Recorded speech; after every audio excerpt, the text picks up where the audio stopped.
Bear cub fell into the cold, icy water. What this baby did shocked everyone. Let us know where you're watching from. If you love my content, consider supporting it with a super thanks. Also, don't forget to like and subscribe. It'll help us to remain in touch with amazing people like you. The winter sun hung low in the sky, casting long shadows across the snow-covered clearing where the Harper family's cabin stood. Snowflakes drifted lazily from the slate-gray clouds, landing softly on the frozen landscape. The wooden cabin, with its smoke curling from the chimney, was the only sign of human presence for miles around. Inside, little Noah Harper, just 14 months old, played contentedly on a thick quilt near the cabin's open door, giggling as he stacked wooden blocks his father had carved for him. Emma and Daniel Harper had brought their son to this remote wilderness retreat to escape the chaos of city life. They wanted Noah to experience the pristine beauty of nature, even at his young age. The cabin belonged to Daniel's parents, who had built it decades ago as a sanctuary from the modern world. Now, it served as a peaceful getaway for the young family. That afternoon, Emma bundled Noah in his tiny snowsuit and set him on the quilt near the door, where she could keep an eye on him while she prepared dinner. Daniel had gone to chop more firewood, the rhythmic sound of his axe splitting logs echoing through the trees. The door remained partially open to let in fresh air and the gentle sounds of the forest. What the Harpers didn't know was that they weren't alone in the clearing that day. Just beyond the tree line, a small bear cub had separated from its mother. The cub, no more than a few months old, had been distracted by a squirrel and wandered away while its mother foraged for food beneath fallen logs. Its dark fur was dusted with snow, making it look like a fuzzy moving snowball as it explored this new territory. The frozen river that cut through the clearing glittered in the fading light. Ice had formed a thick crust over most of its surface, but near the edges, where the current ran swifter, the ice was dangerously thin. Warning cracks spiderwebbed across these sections, barely visible beneath a light dusting of snow. Noah looked up from his blocks, his attention caught by movement at the edge of the forest. His bright blue eyes widened with curiosity as he spotted the bear cub tumbling playfully in the snow. The cub pounced on snowflakes, spinning in circles and rolling on its back, unaware of how close it was getting to the river's edge. Inside the cabin, Emma was focused on stirring a pot of stew, the savory aroma filling the small space. She glanced occasionally toward the open door where Noah played, reassured by his contented babbling. Daniel's axe continued its steady rhythm in the distance. The bear cub spotted something twinkling on the river's surface, a patch of ice catching the last rays of sunlight, sparkling like diamonds. Curious and playful, the cub bounded toward it, leaving tiny paw prints in the fresh snow. As it reached the river's edge, the cub paused, sniffing the cold air, its breath forming small clouds of vapor. Noah watched, mesmerized by this creature he had never seen before. He pushed himself up on his chubby legs, wobbling slightly as he stood holding onto the doorframe. His favorite blanket, a soft sky-blue cloth with yellow stars that his grandmother had knitted, was clutched tightly in his small fist. The cub took another step forward, placing its paw on what appeared to be solid ground, but was actually the snow-covered thin ice at the river's edge. For a moment, nothing happened. Then came a sharp splintering sound that cut through the quiet winter air. The ice gave way beneath the cub's weight. With a surprised yelp, the bear cub plunged into the frigid water, its dark head bobbing up immediately as it paddled frantically, trying to climb back onto the ice. But each time it placed its paws on the edge, more ice broke away, plunging the cub back into the freezing river. Its frightened cries grew more desperate as the cold sapped its strength. Noah's face scrunched in concern. The sounds coming from the river weren't like the happy noises the cub had made before. Even at his young age, Noah could sense distress. He looked toward the kitchen where his mother worked, then back at the struggling cub. Emma hadn't heard the commotion over the bubbling stew and crackling fire. The cub's movements were growing weaker. Its small head barely stayed above water as it struggled against the current pulling at its body.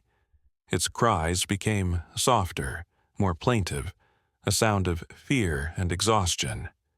Noah's grip tightened on his blanket. He took one uncertain step forward, then another, moving away from the safety of the doorway and toward the sound of distress. His tiny boot-covered feet left small impressions in the snow as he made his way across the clearing, still clutching his beloved blank. In the forest beyond, a low, worried groan rumbled through the trees. The mother bear had realized her cub was missing and was following its scent toward the river.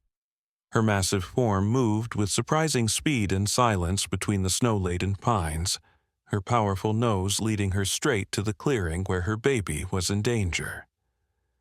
Daniel paused in his wood chopping, the hair on the back of his neck rising.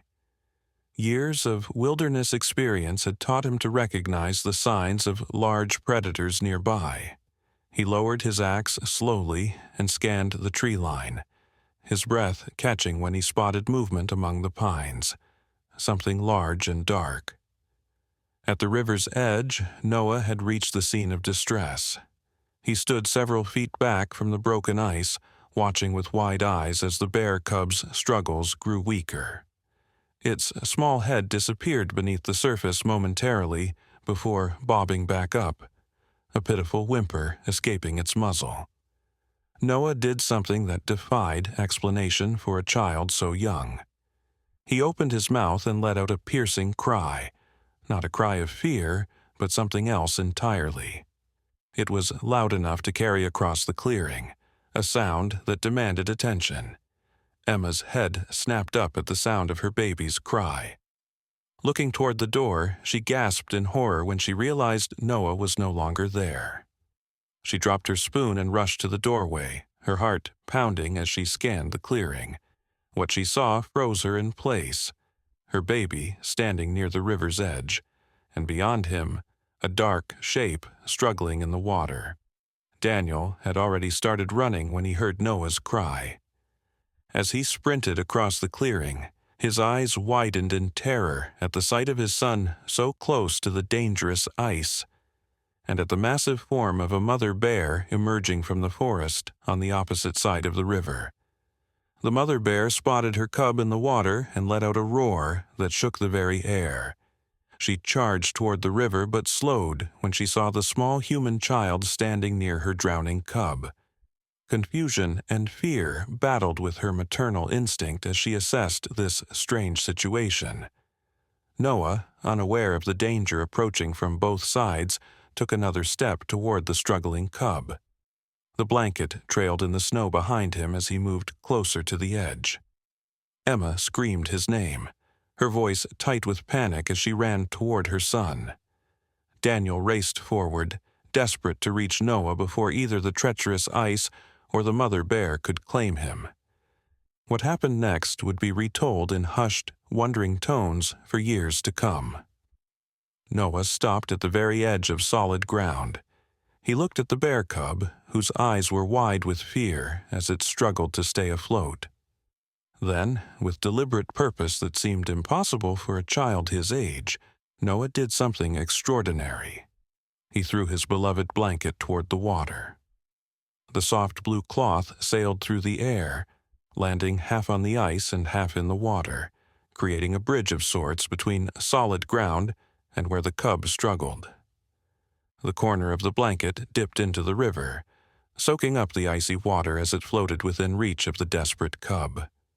Time seemed to stand still. Emma and Daniel were still running, their faces masks of terror.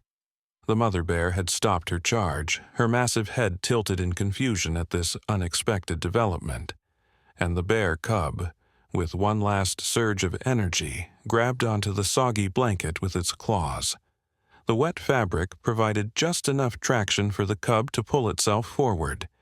its small body shivering violently as it dragged itself onto more solid ice. The blanket, though soaked and heavy, gave the cub something to grip that wouldn't break away like the ice had. Noah watched, his small face solemn, as the cub pulled itself to safety, collapsing on the snow-covered ground just feet away from him. The cub's fur was plastered to its body, making it look even smaller and more vulnerable than before. It lay there trembling, too exhausted to move further. Daniel reached Noah first, scooping his son into his arms and backing away rapidly, his eyes never leaving the mother bear. Emma was just steps behind, tears streaming down her face as she reached for her baby, checking him for any signs of harm.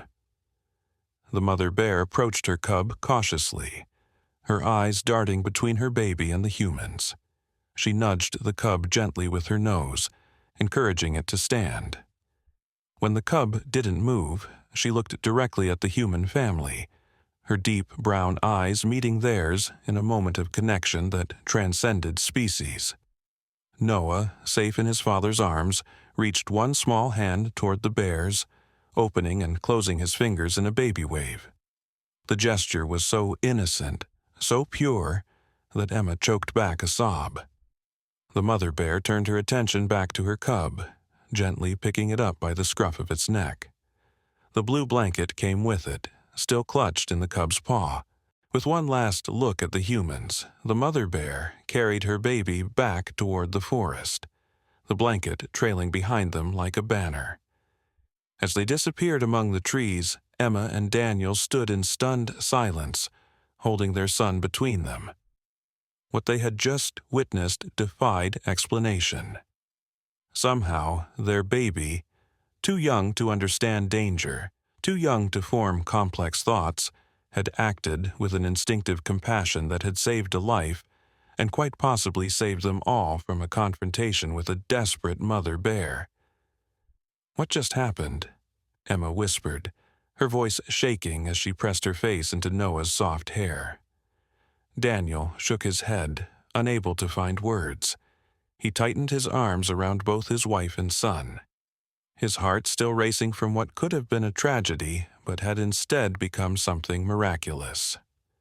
Noah, seemingly unaware of the danger he had been in or the extraordinary thing he had done, settled contentedly against his father's chest.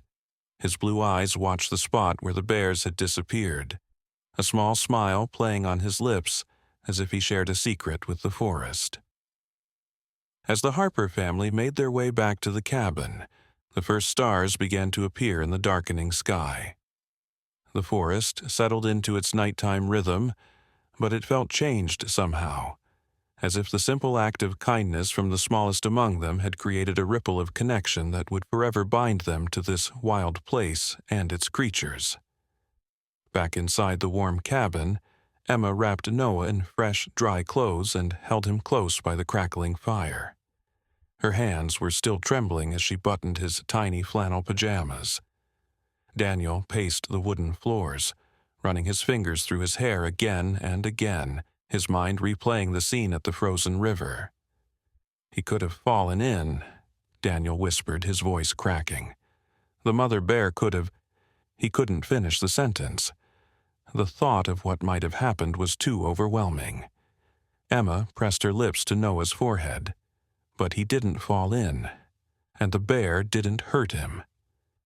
She looked down at her son, who was already drifting to sleep in her arms, exhausted from the day's events. It's like he knew exactly what to do. Daniel sat beside them on the worn leather couch. "That's what I don't understand. How did he know? He's just a baby." Outside, the wind picked up, whistling through the pine trees and rattling the cabin's windows. Snow began to fall more heavily, large flakes swirling in the darkness. Emma gently laid Noah in his portable crib and covered him with a spare blanket, not as beloved as his star-patterned one, but warm nonetheless. "We should call the ranger station tomorrow," Daniel said. "Let them know there's a mother bear with a cub in the area." Emma nodded, but something in her expression suggested she was thinking about more than just alerting the authorities. "Do you think they'll be okay? The cub was in that freezing water for so long." Daniel didn't have an answer. He stoked the fire instead, adding another log to the flames. The wood hissed and popped, sending sparks up the chimney. Neither of them slept well that night. Every creak of the cabin's old timber frame, every howl of the wind had them sitting upright, listening for something more. Perhaps the return of the bears, or some other danger lurking in the darkness. Dawn broke with a strange stillness.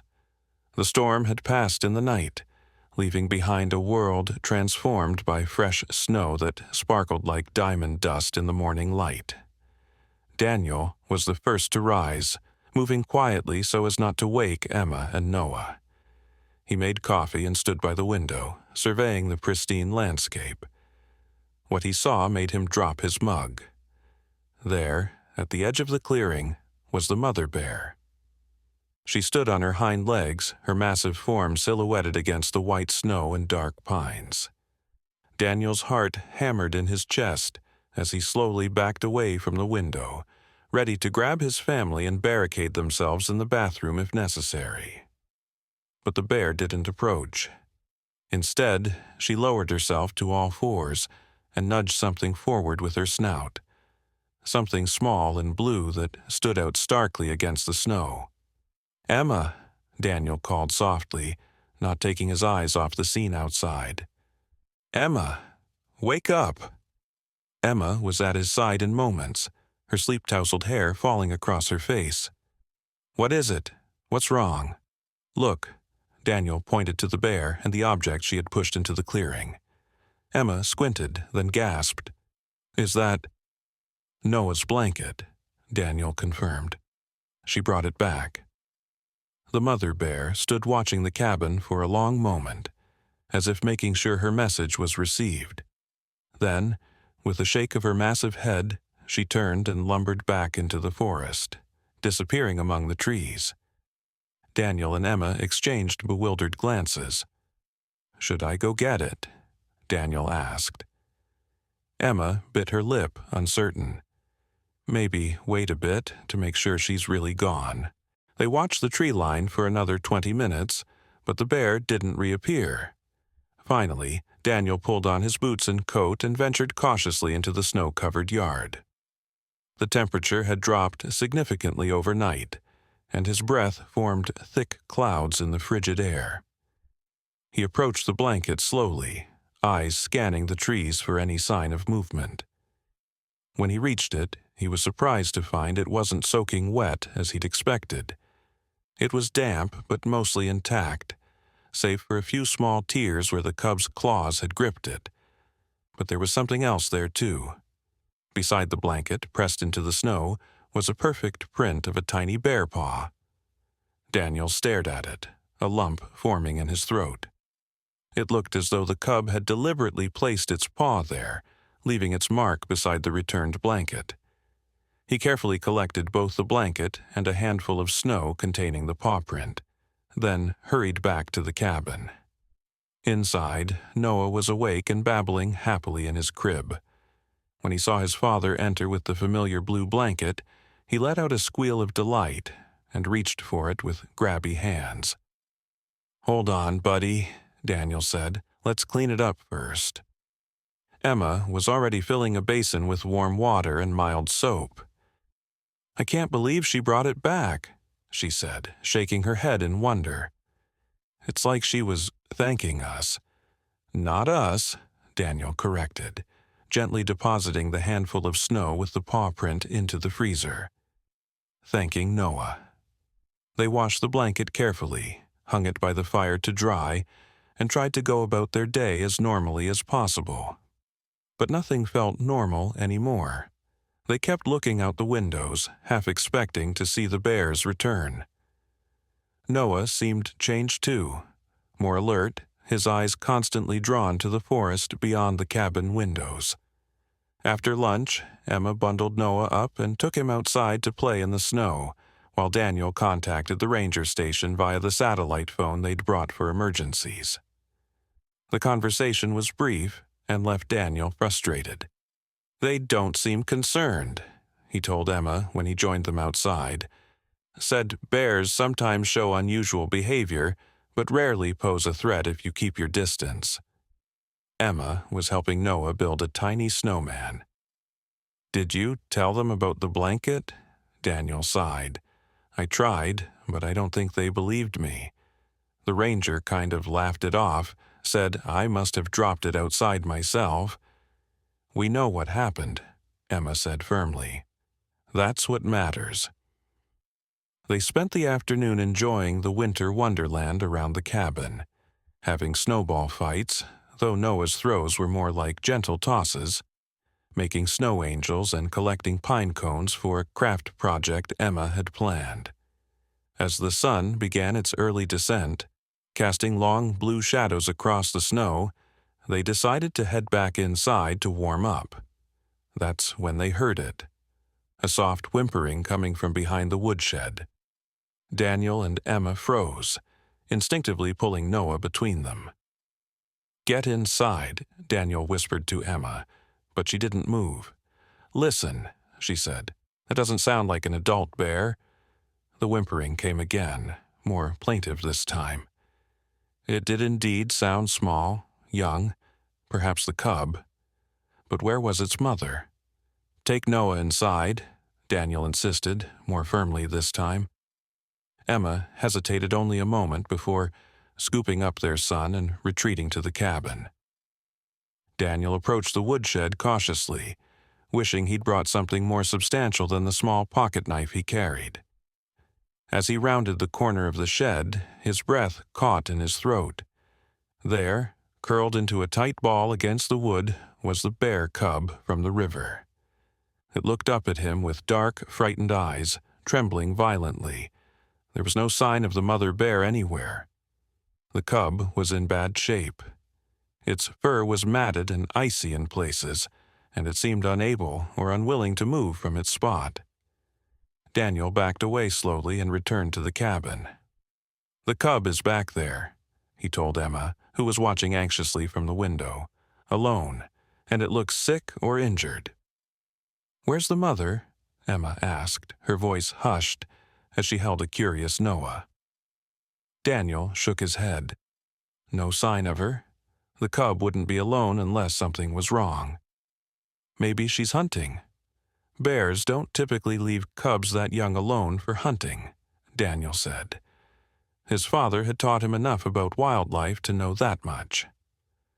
Something must have happened to her. Emma bit her lip.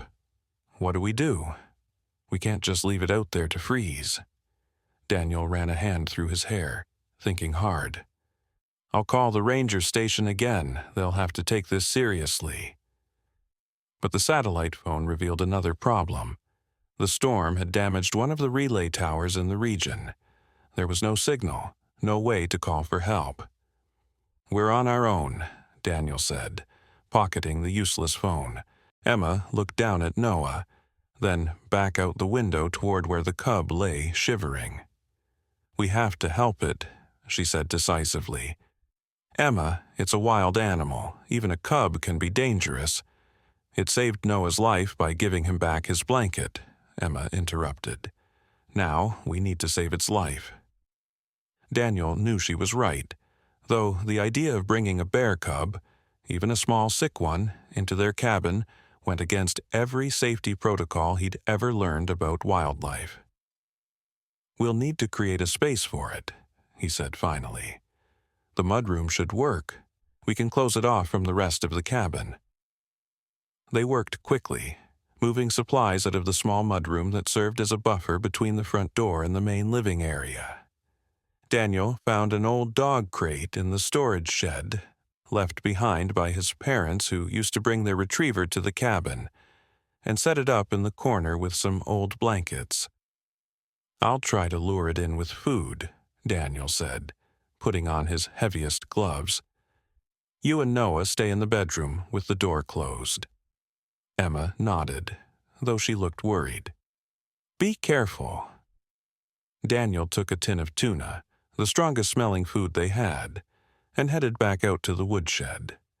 The cub hadn't moved, but its eyes followed Daniel as he approached.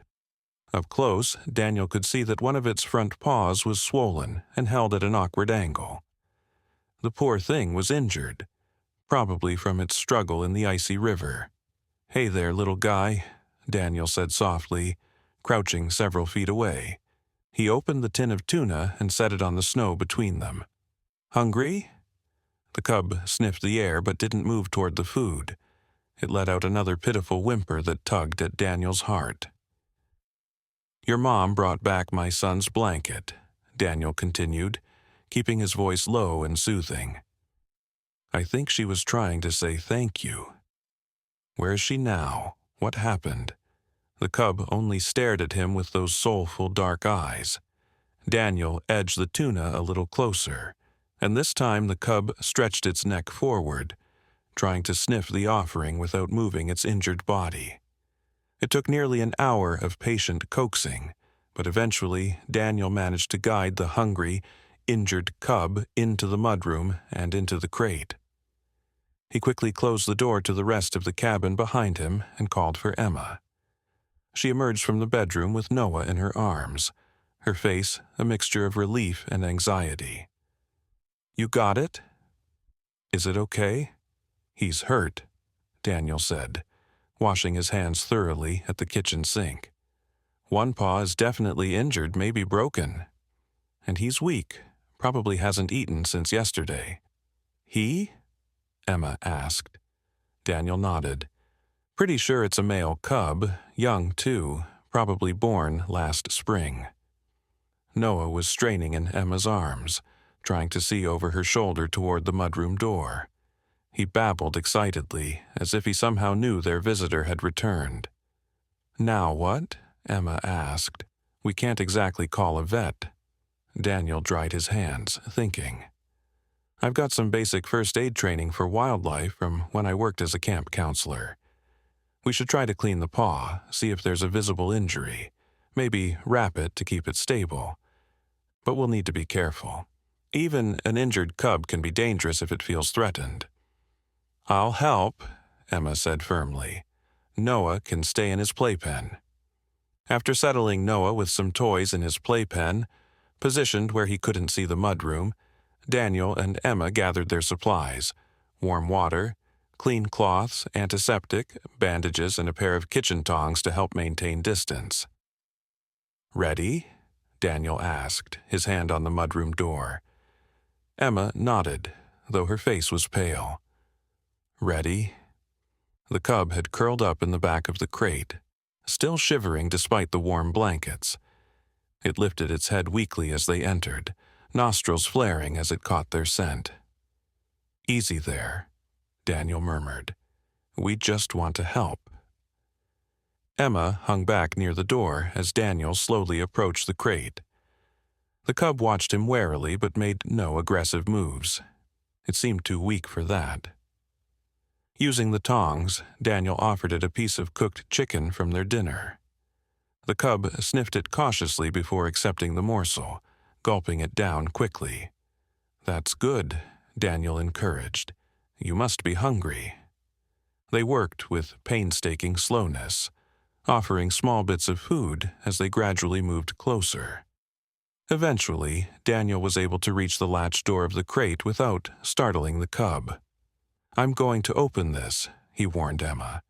"Be ready to leave quickly if needed." Emma nodded, clutching the first aid supplies.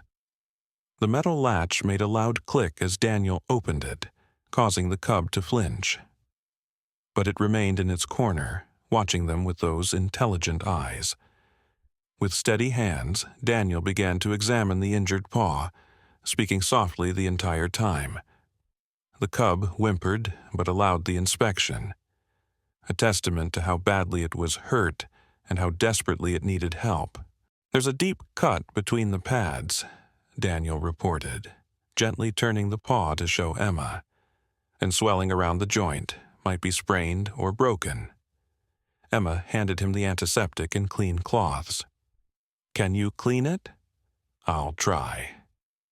The cub yelped when the antiseptic touched the wound, jerking its paw back and showing its tiny teeth in a warning snarl. "Shh, I know it hurts," Daniel soothed. "Just a little more." Something about Daniel's voice seemed to calm the cub. It still trembled, but allowed him to finish cleaning the wound and wrap the paw in a light bandage. "There," Daniel said, securing the end of the bandage. "That should help." As if understanding it was over, the cub pulled its paw close to its body and settled deeper into the blankets, its eyelids drooping with exhaustion. "Let's give it some water and more food, then leave it to rest," Emma suggested. They set out a shallow bowl of water and more pieces of chicken, then quietly left the mudroom, closing the door behind them. Noah was standing in his playpen, bouncing impatiently and pointing toward the mudroom. "Bah! Bah!" he babbled. "Yes, Bear," Emma confirmed, lifting him from the playpen. "But he's sleeping now." That night, they took turns checking on their unexpected guest. The cub slept fitfully, occasionally whimpering in its sleep. By morning, it had eaten all the chicken and drunk most of the water. "That's a good sign," Daniel said, replacing the empty dishes with fresh ones. The cub watched him from the crate but made no attempt to escape or approach. Emma stood in the doorway with Noah in her arms. "Do you think the mother is dead?" Daniel sighed. "It's possible. Or she could be injured somewhere and couldn't come back for him. What will happen to him if she doesn't come back?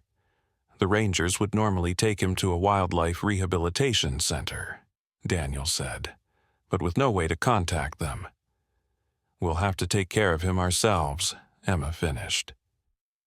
Daniel nodded grimly. "At least until we can get help." Noah squirmed in Emma's arms, reaching toward the cub with grabby hands. "Bah! Bah!" The cub lifted its head, eyes focusing on Noah. Something like recognition flickered in its gaze. "He remembers," Emma whispered in awe. The next few days fell into a strange, new routine. Daniel ventured out twice daily to check for signs of the mother bear, always returning empty-handed. Emma researched bear cub care using the few wildlife books on the cabin's shelves, and Noah became increasingly fascinated with their furry guest, whom they had started calling Star, after the stars on Noah's blanket that had saved him. Star's health improved gradually. The swelling in his paw decreased, and his appetite grew stronger. By the fourth day, he was moving around the crate more confidently, even pawing at the door when he heard them approach with food. "He's getting better," Emma observed as they watched Star devour a mixture of canned tuna, honey, and berries they had found in the freezer, a makeshift approximation of a bear's natural diet. "And more active," Daniel added with concern. "We can't keep him in that crate much longer. It's too small." "Could we let him into the mudroom proper?" Emma suggested. "It's secure, and he'd have more space to move." Daniel considered this. "Maybe, but we'd need to bear-proof it better first. Remove anything he could break or that could hurt him." They spent the afternoon reinforcing the mudroom, removing breakable items, securing cabinet doors, and laying down extra blankets for warmth. When they were satisfied with their preparations, Daniel carefully opened the crate door and stepped back. Star hesitated, sniffing the air cautiously. Then, slowly, he emerged from the crate, his movements still awkward with his bandaged paw. He explored his expanded territory with obvious curiosity, sniffing every corner and object. "He's so smart," Emma murmured, watching through the small window in the door that separated the mudroom from the main cabin. Noah stood beside her, his small hands pressed against the glass. "Bah!" he called excitedly. Star's head swiveled toward the sound, ears perking up. He approached the door cautiously, rising up on his hind legs to get a better look at the small human who had saved him. For a long moment, cub and baby regarded each other through the glass, separated by mere inches. Then Star did something extraordinary. He pressed his uninjured paw against the glass, directly opposite Noah's tiny hand. Emma gasped softly. Daniel, who had been refilling Star's water bowl, straightened up in shock. Noah giggled with delight, tapping the glass gently. Star remained in place, his paw flat against the window, his dark eyes fixed on Noah's. "It's like they're communicating," Emma whispered, tears springing to her eyes. Daniel came to stand beside them, his expression a mixture of wonder and unease.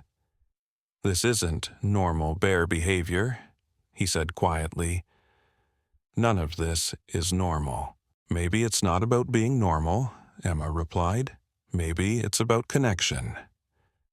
As the days passed, their concerns about Star's increasing size and energy were balanced by the remarkable bond that seemed to be forming between the cub and their son. Noah would sit by the mudroom door for hours, babbling to Star, who would listen with what appeared to be genuine interest, occasionally responding with soft chuffs and gentle paw swipes at the glass. A week into their strange arrangement, the satellite phone finally connected to a signal. Daniel immediately called the ranger station. "Ranger Mitchell speaking," came the gruff response. Daniel explained their situation: the bear cub, its injured paw, the missing mother, and their temporary care arrangement. The ranger's tone grew serious. "You've got a bear cub in your cabin," he repeated incredulously. "Sir, that is extremely dangerous and against wildlife regulations." "We had no choice," Daniel defended. "He was injured and alone. We couldn't just let him die." "I understand your concern," the ranger said, his voice softening slightly. "But bears are wild animals, not pets. The cub needs professional care." "We know that," Daniel assured him. "That's why I'm calling. We need someone to come get him, take him to a rehabilitation facility." There was a pause on the line. "The storm did a number on the roads up your way," Ranger Mitchell said finally. "It'll be at least 3 days before we can get a team out there. Can you manage until then?" Daniel looked through the doorway to where Emma and Noah sat by the mudroom window, watching Star play with a sturdy rubber ball they'd given him. "We'll manage," he said. "Good. In the meantime, limit your interaction with the cub. Don't name it, don't pet it, try not to let it see you when you feed it. We don't want it getting habituated to humans." Daniel winced, thinking of how they'd already broken all those rules. "Understood," he said anyway. After hanging up, he joined Emma and Noah by the window.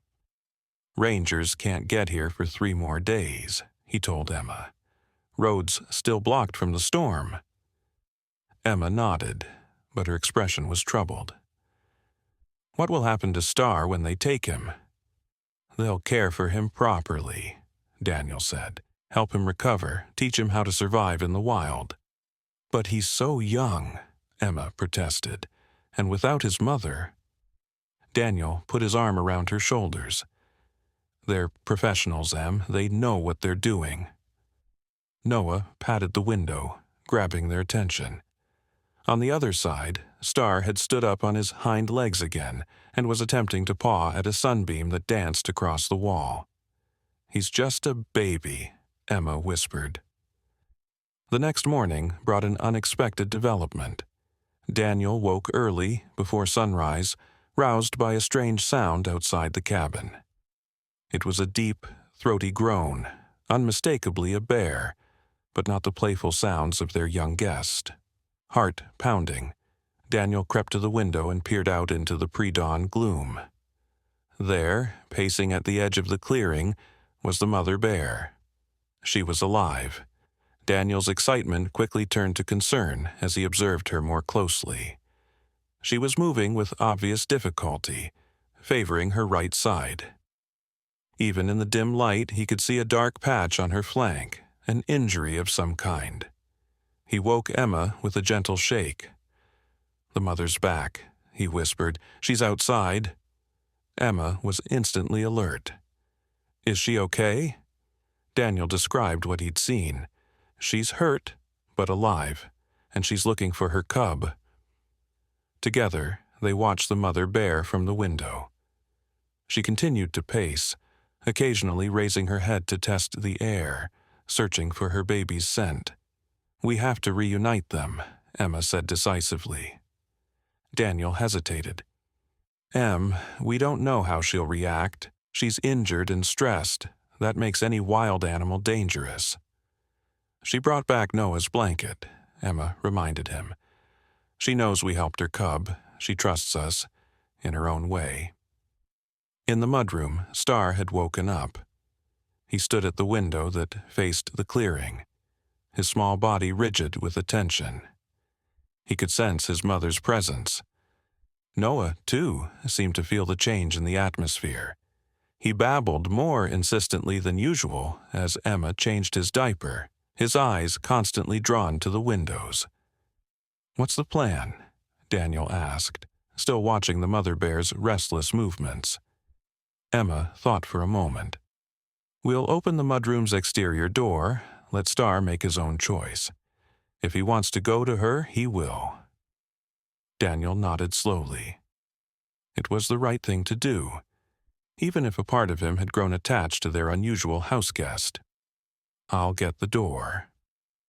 They bundled up against the morning chill and approached the mudroom's exterior door cautiously. Star was waiting on the other side, standing as tall as his small frame allowed, sniffing eagerly at the crack beneath the door. "Ready?" Daniel asked, his hand on the doorknob. Emma nodded, holding Noah securely in her arms. They had positioned themselves several yards from the door, giving Star a clear path to the clearing. Daniel opened the door just wide enough for the cub to pass through. Star hesitated for only a moment before squeezing through the opening and out into the snow-covered yard. His injured paw, though still wrapped in its bandage, seemed to bear his weight better now, as he stood blinking in the soft morning light. The mother bear froze in her pacing, her nose raised high. She caught her cub's scent and let out a soft sound, part groan, part whimper. Star responded immediately, his whole body quivering with excitement. He bounded forward a few steps, then stopped, looking back at the humans who had cared for him. "Go on," Emma encouraged softly. "She's waiting for you." As if understanding her words, Star turned and moved toward his mother, his pace increasing with each step. The mother bear remained where she was, watching his approach with what could only be described as relief. When Star reached her, the reunion was gentle and tender. The mother bear carefully inspected her cub, paying special attention to his bandaged paw. She nuzzled him all over, assuring herself that he was truly safe and well. Star pressed himself against her massive form, his tiny body disappearing into her thick fur. The contrast in their sizes made his vulnerability all the more apparent. He had truly needed their help to survive. Noah wriggled in Emma's arms, pointing at the bears and babbling excitedly. At the sound of his voice, both bears looked up. The mother's gaze locked with Emma's, then moved to Noah. For a breathless moment, the two mothers regarded each other across the snowy clearing, one human, one bear, but both fiercely protective of their young. Then the mother bear did something remarkable. She dipped her massive head in what looked unmistakably like a nod of acknowledgement or perhaps even gratitude. Without breaking eye contact, she gently picked up Star by the scruff of his neck. With one last look at the human family, she turned and carried her cub back into the forest, their dark forms soon disappearing among the trees. Emma and Daniel stood in silence, Noah nestled between them, watching the empty space where the bears had been. The rising sun cast long golden rays across the pristine snow, making it sparkle like a field of diamonds. Do you think they'll be okay? Emma asked finally, her voice barely above a whisper. She's injured, too. Daniel slipped his arm around her waist. Bears are survivors, and now that they're together again, they have a much better chance. Noah pointed toward the forest, his small face serious. But bye-bye, he said clearly, his first real words. Emma gasped, tears springing to her eyes. Yes, sweetheart. Bear bye-bye. They returned to the cabin, which felt strangely empty without Star's presence. The mudroom still held evidence of their ursine guest: tufts of fur, the blankets that carried his scent, the toys they had given him to play with. I should clean this up, Emma said, surveying the space. Daniel touched her arm. Let's wait. The rangers will still want to check it out when they come. They spent the day in a subdued mood, both missing Star more than they had expected to. Noah was restless, often crawling to the mudroom door and patting it hopefully. That evening, as darkness fell over the forest, they sat together on the cabin's small porch, wrapped in thick blankets against the cold. Noah had fallen asleep in Emma's lap, his small hand still clutching the blue star blanket that had started this extraordinary chain of events. I've been thinking, Daniel said quietly, his gaze fixed on the darkening tree line, about what happened here with Noah and the bears. Emma leaned her head against his shoulder. What about it? It's not something that makes logical sense, he continued. A baby shouldn't know to help a drowning bear cub. A mother bear shouldn't return a blanket or trust humans with her injured cub. None of it makes rational sense. But it happened, Emma pointed out. We both saw it. Daniel nodded slowly. That's just it. Maybe there are connections in this world that go deeper than what we can explain, things we've forgotten how to see or feel as we've grown up.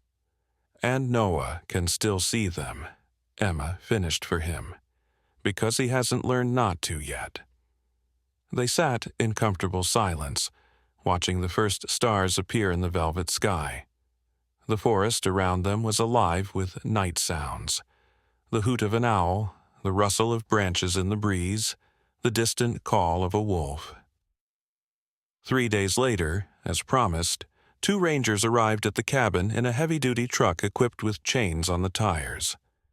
Ranger Mitchell was a burly man with a salt-and-pepper beard and weathered skin that spoke of decades in the wilderness. His younger companion, Ranger Lisa Chen, had sharp eyes that missed nothing as they swept the clearing. Mr. and Mrs. Harper. Ranger Mitchell greeted them. We understand you've had an unusual situation here. Daniel shook their hands. Thank you for coming, but I'm afraid you've missed the cub. He's gone. The rangers exchanged surprised glances. Gone where? Ranger Chen asked. Emma stepped forward, Noah on her hip. His mother came back for him. They left together 3 days ago. The rangers looked skeptical. His mother returned? Ranger Mitchell repeated. Are you certain it was the same bear? Positive, Daniel confirmed. She was injured, a wound on her right flank. That's probably why they got separated in the first place. Ranger Chen made notes on her tablet. And the cub just went with her, after being in human care for a week? He recognized her immediately, Emma said. Blood is blood, I guess. The rangers requested to see the mudroom where Star had been kept. They examined everything with professional thoroughness. The crate, the blankets, even samples of fur that they carefully collected in small plastic bags. You did a decent job with the first aid, Ranger Mitchell commented, inspecting the leftover bandages. Though I should remind you that housing wildlife is illegal without proper permits.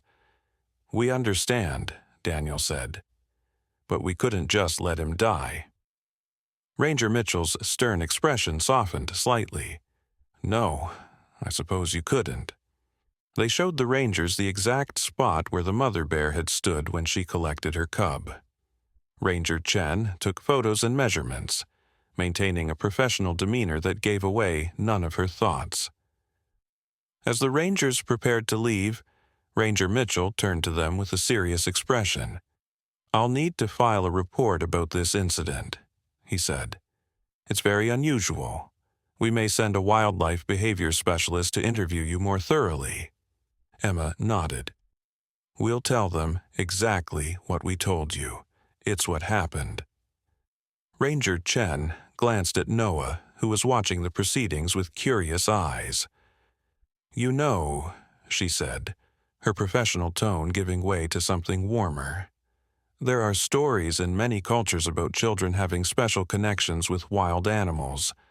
The scientific community dismisses them as folklore, but—" She shrugged.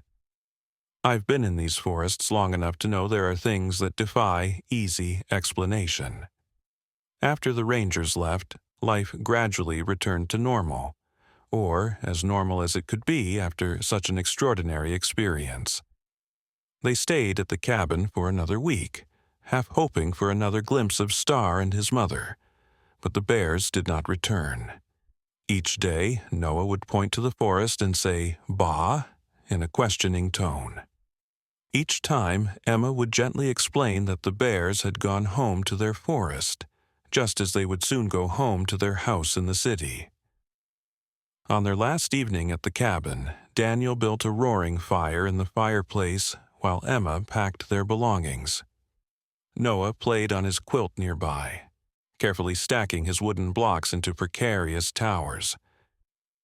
"I almost don't want to leave," Emma admitted, folding Noah's tiny sweaters. "It feels like we're leaving something magical behind." Daniel looked up from the fire. "We're not leaving it behind," he said. "We're taking it with us." He tapped his chest. "In here, and more importantly, Noah's taking it with him." Emma smiled, watching their son play. The Blue Star blanket was tucked securely beside him, now bearing the marks of its adventure. A few small tears and the faintest hint of bear fur still clinging to its fibers. "Do you think he'll remember?" she asked. "When he's older?" Daniel considered this. Maybe not the details, but somewhere deep down he'll know. He'll know that he reached across an impossible divide and touched something wild and true. Emma crossed the room to join her husband and son by the fire. Outside, snow began to fall softly, decorating the world in a fresh blanket of white. In the distance, carried on the winter wind, came the faint sound of a bear's call, deep and resonant, echoing through the ancient trees. Noah looked up at the sound, his face lighting up with recognition. "Bah!" he exclaimed happily. Emma and Daniel exchanged a smile. Some connections once made could never truly be broken, not by distance, not by time, not even by the boundaries between species. Their son had taught them that, in his innocent wisdom. As darkness fell on their final night in the wilderness, the Harper family sat together in the warm glow of the fire, listening to the voice of the forest, and to the echo of a miracle that would remain with them always. In the years that followed, they would return to the cabin many times, in different seasons and weathers. They never again saw Star or his mother, but sometimes, on quiet evenings when the wind blew just right, they would hear distant calls that seemed to answer Noah's own excited shouts into the forest. Noah grew from a toddler into a boy with an uncanny connection to animals. Birds would land on his outstretched palms, deer would approach him without fear, and once, memorably, a fox with an injured leg followed him all the way back to the cabin, allowing Daniel to splint its broken limb before disappearing back into the wild. On Noah's 7th birthday, Emma and Daniel decided to celebrate at the cabin, wanting their son to experience the magic of spring in the forest. The winter had been harsh, but April brought a riot of new life. wildflowers carpeting the forest floor, baby birds chirping in their nests, and the sweet scent of pine sap warming in the strengthening sun. They arrived at dusk, the car packed with presents and a homemade chocolate cake. Noah raced ahead to the cabin door, eager to reconnect with the place that featured so prominently in the stories his parents had told him over the years. "Wait for us, buddy," Daniel called, unloading their bags. Noah paused on the porch, his small face suddenly serious.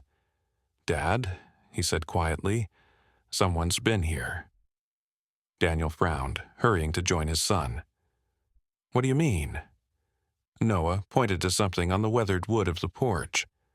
There, scratched into a corner post, were marks that hadn't been there during their last visit. 3 parallel lines, claw marks, unmistakably those of a bear. Emma joined them, her eyes widening as she saw the marks. "When did that happen?" Daniel ran his fingers over the grooves. "Recently," he said. "The wood is still light where it's been scratched." Noah touched the marks with reverence. "It's Star," he said with absolute certainty. He came back to say hello. His parents exchanged glances, not wanting to encourage false hope, but unwilling to dismiss their son's intuition after everything they had experienced. They settled into the cabin, and Noah insisted on sleeping on the sofa near the window, rather than in his usual loft bed, claiming he wanted to keep watch. Emma tucked him in with the faded blue star blanket he still treasured, now worn thin from years of love. "What if we don't see them?" she asked gently, brushing his hair from his forehead. Noah smiled, a smile far wiser than his 7 years. "We will," he said simply. "I promised." Emma kissed him goodnight, wondering when her son had made such a promise and to whom. The answer came in the pearly light of dawn. Daniel woke first, roused by Noah's absence from the sofa. Panic seized him until he spotted his son's small figure standing motionless on the porch through the window. Daniel was about to call out when he saw what had captured Noah's attention. There, at the edge of the clearing, stood 2 bears, one massive adult and one adolescent, nearly grown but still bearing the gangly proportions of youth. The larger bear stood back, watchful but calm, while the younger one approached the porch with deliberate steps. "Emma," Daniel whispered urgently, shaking his wife awake. "Look." Together they watched, hearts in their throats, as their son stood perfectly still while the young bear approached. There was something in the bear's gait, a slight favoring of one front paw, that sent a shock of recognition through them both. "It can't be," Emma breathed. But it was. The bear that had once been a freezing, frightened cub now stood before their son, healthy and strong. And around its neck, woven somehow into its thick fur, was a scrap of faded blue fabric with the unmistakable pattern of yellow stars. Noah raised his hand slowly, palm facing outward. The bear mirrored the gesture, rising slightly on its hind legs to press its massive paw against the boy's small hand, separated only by the porch railing. No words were exchanged, none were needed. In that moment of connection, the impossible bridge between human and wild was rebuilt, stronger than ever. After a long moment, the bear dropped back to all fours and turned to rejoin its mother.